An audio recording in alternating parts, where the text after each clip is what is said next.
Welcome back to the Very Short Introductions podcast. From public health to Buddhist ethics, soft matter to classics, and art history to globalisation, we'll showcase a concise and original introduction to a wide range of subjects, for wherever your curiosity may take you. So here is today's very short introduction. Hi, I'm Karin Radner. I teach the history of the ancient Near East at the University of Munich in Germany, and my research focuses on ancient Assyria. That is also the title of my very short introduction, Ancient Assyria. So what is ancient Assyria? It's a kingdom that is situated in Mesopotamia, and that's the region along the rivers Euphrates and Tigris. It corresponds to modern Iraq, Syria, and eastern Turkey. The kingdom of Assyria is special because its history is documented for an exceptionally long time, of about 1500 years, from around 2000 BC to 600 BC, when that state collapsed. It was never resurrected. And that collapse was an event that has shaped world history. That is because in the 3 centuries before, so that's from around 900 to 600 BC, Assyria experienced its imperial period, and decisions that were taken in the kingdom's core region in northern Iraq shaped the fate of millions of people, from modern Sudan to Central Asia and all the way to modern Portugal, so in a really enormously big region. Assyria came up with a lot of political and administrative strategies that continued to shape the modern world. For better or worse, it was the pathfinder empire. And yet, unlike ancient Greece, Rome, or Egypt, very few people know about this important civilization. What got me first interested in ancient Assyria was a visit to Syria with my parents when I was 16 years old. That was the first time I saw clay tablets inscribed in the cuneiform script in the National Museum in Damascus. And that is also when I first visited the ruins of Mesopotamian cities. I was really fascinated because they used to be these bustling, vibrant cities, and now they are heaps of disintegrating mud brick. So when I went to university, aged 18, I took ancient Near Eastern studies at the University of Vienna in Austria. That was more than 30 years ago, and I've never looked back.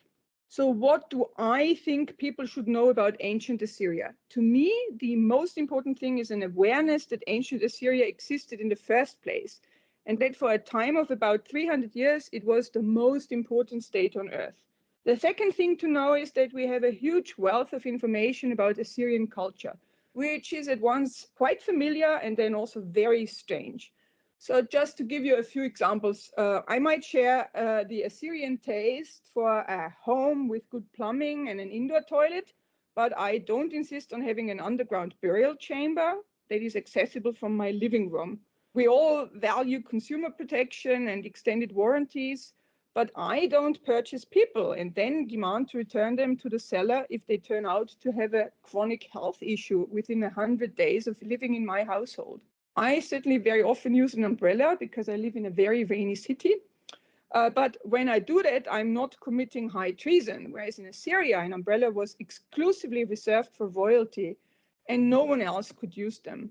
So how do we know all of this? That's because of archaeological excavations. Such digs have taken place in the Middle East since the mid-19th century BC, and they've brought to light the capital cities of ancient Assyria in what is today northern Iraq, but also provincial centers and also towns and villages in a huge area stretching from what is modern-day Israel all the way to Iran.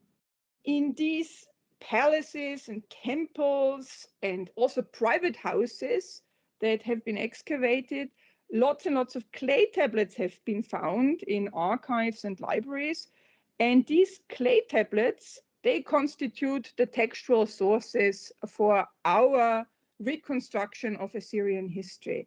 They date not just to this imperial period from 900 to 600 BC, but to various times throughout Assyria's long history.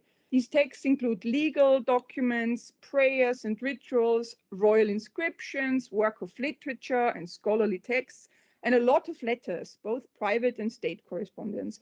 And these letters are really the sources that I most enjoy working with. The third thing to know about ancient Assyria is that because of all of these texts, we can bring to life individuals from a huge variety of societal contexts. I want to give a couple of examples from the 7th century BC, when Assyrian society is especially well documented. It's also one of my favorite periods to research. So on the one hand, we have the royal court and we have the royal family. We know a lot about the kings of Assyria because they have left us with their royal inscriptions. Those are documents that tell us how they wanted to be perceived. But in some cases, we also have private correspondence between members of the royal family. And one such case is King Esarhaddon. He ruled Assyria in the 670s BC. So Assyrian society was monogamous. That means one husband and one wife. The one big exception was the king, because the royal bloodline was considered so important. The king was the only one who was legally permitted to have several wives in order to have children, and especially sons.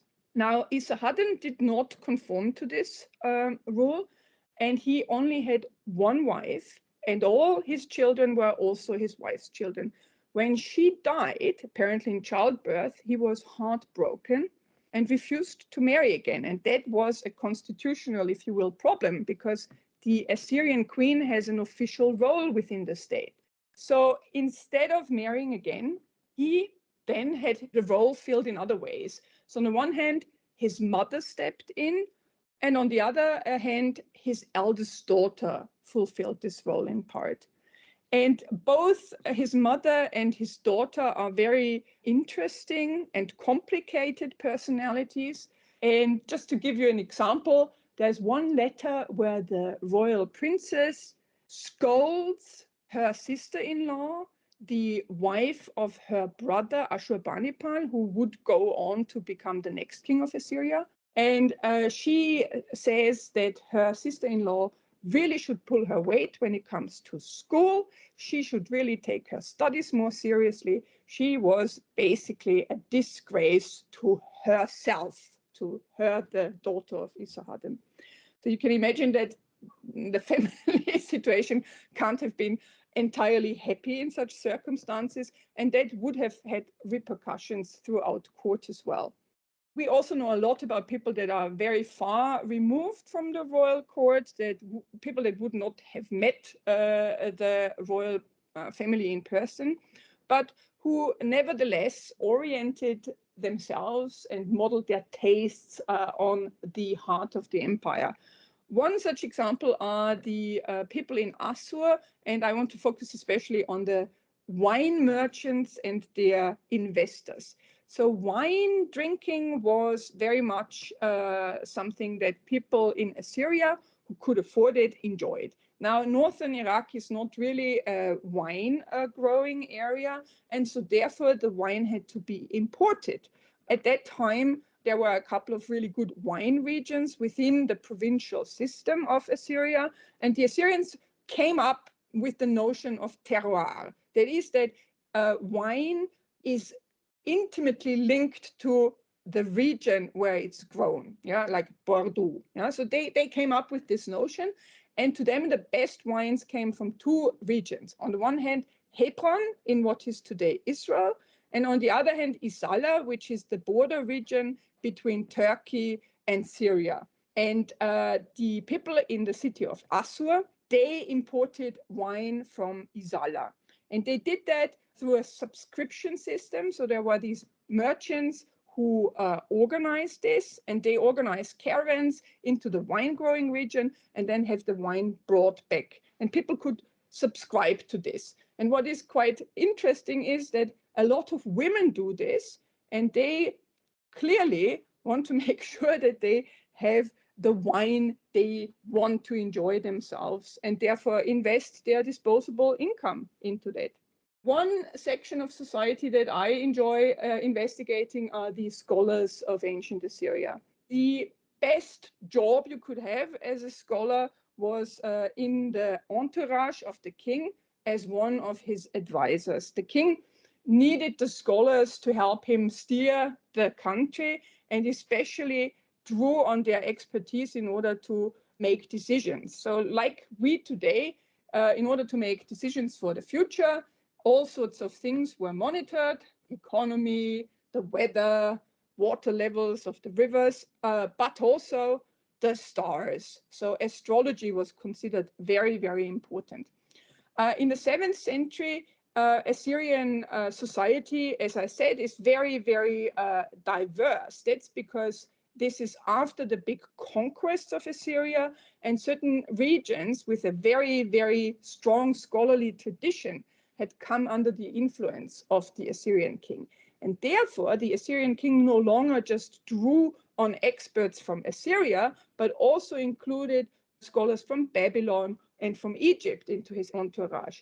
Now, that was new, because up to that point, there had been these scholarly families in Assyria. They were very closely entangled with the royal family itself. And for hundreds of years, the sons of these scholarly families had been raised in the expectation that if they proved themselves, they would too become advisors of the king, like their father and grandfather before them. And in the 7th century, that was no longer the case. The competition was quite intense. And so we have a lot of scholars with frustrated ambitions around. So because they are academics, they like to write, and we have quite a lot of their letters. And just to give you one example, there is this one letter where a scholar who had hoped to become a member of the king's entourage but never made the cut grumbles to the king, who he is known for a long time, because, as I said, they basically grew up together, that he has to watch his competition drive by on chariots, and he is reduced to walking because he can't even afford a donkey. So this feels very familiar, this type of grumbling and venting frustrations. And I hope you notice that I really, really enjoy engaging with ancient Assyria and the people that make up this ancient society. You could check out the Assyrian collections of, say, the British Museum, the Louvre in Paris, or the Metropolitan Museum in New York. And if you can't visit in person, they have really good websites. Do have a look at some artworks and see whether you can relate to me finding Assyrian culture endlessly fascinating. Goodbye. Thank you for listening to the Very Short Introductions podcast. You can subscribe to our podcast on your favourite app, such as Apple or Spotify, to receive all of our episodes directly in your feed. All of our episodes, new and old, can also be found on SoundCloud and YouTube at Oxford Academic.